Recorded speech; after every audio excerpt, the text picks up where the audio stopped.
مساء النور البنات، كي دايرين؟ لاباس عليكم؟ نتمنى تكونوا بألف خير.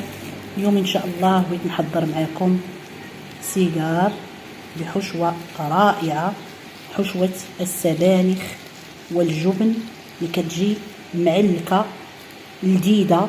يا سلام، ما عليكم الا تتبعوا مراحل هذا الفيديو، وندوزوا الان باش نشوفوا المقادير وكيفيه التحضير ديال هاد الحشوه وهاد السيجار.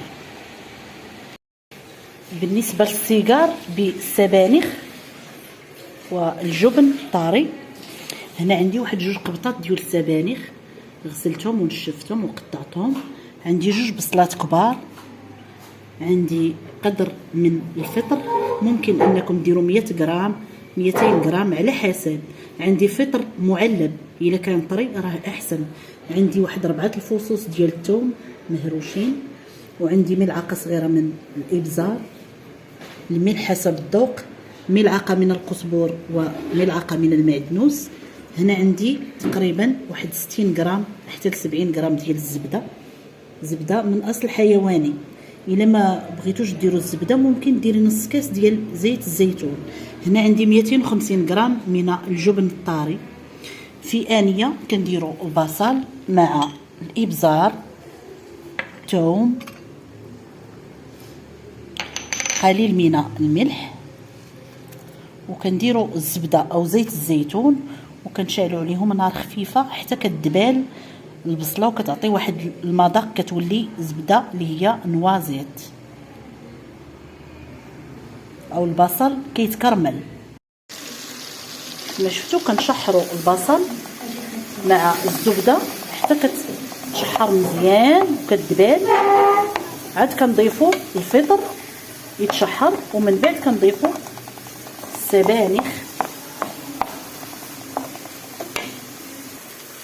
من بعد ما تشحر لينا البصل كنضيفوا الفطر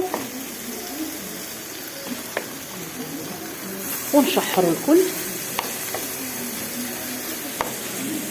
كنضيفوا السبانخ،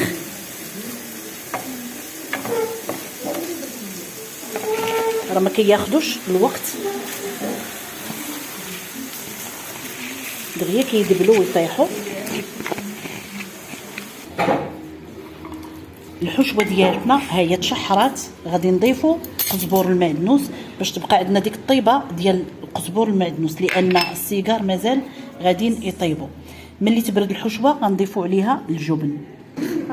كنخلطوا الحشوه ديالنا ديال الجبن صافي، وكنعمروا السيجار. بالنسبه للسيجار اللي غادي نخدموا بالسبانخ، كنقطعوا الورقه كيف ما شفتوا هكا مثلثات، وكنجيبوا الحشوه نديروها في القاعده ديال المثلث ديال الورقه، وكنطويو الجوانب على هذا الشكل، وكنجيو للقاعده وكنتنيو، وحنا كنتنيو حتى كنحصلوا على سيجار بهذا الشكل هذا.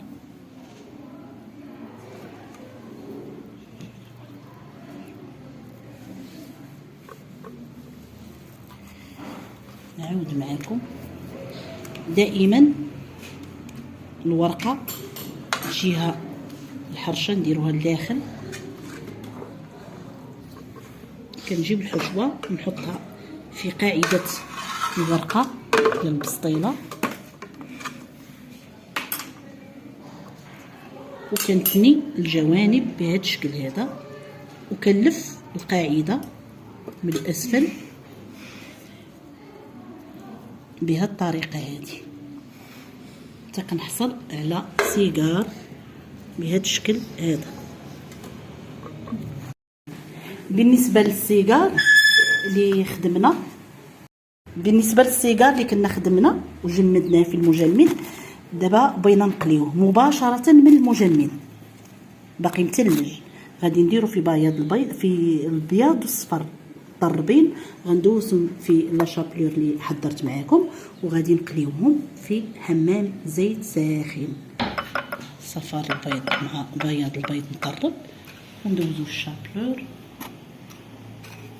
بغيتو تنسمو الشابلور شويه الزعيطره ولا الازير راه كيجي احسن. بغيتو تكتفيو به هكا ماشي مشكل، عندكم الحريه والاختيار. كنقليو السيجار ديالنا في حمام زيت، ما نجهدوش عليه العافيه باش يطيب من الوسط لانه مثلج مباشره من المجمد المقلاة.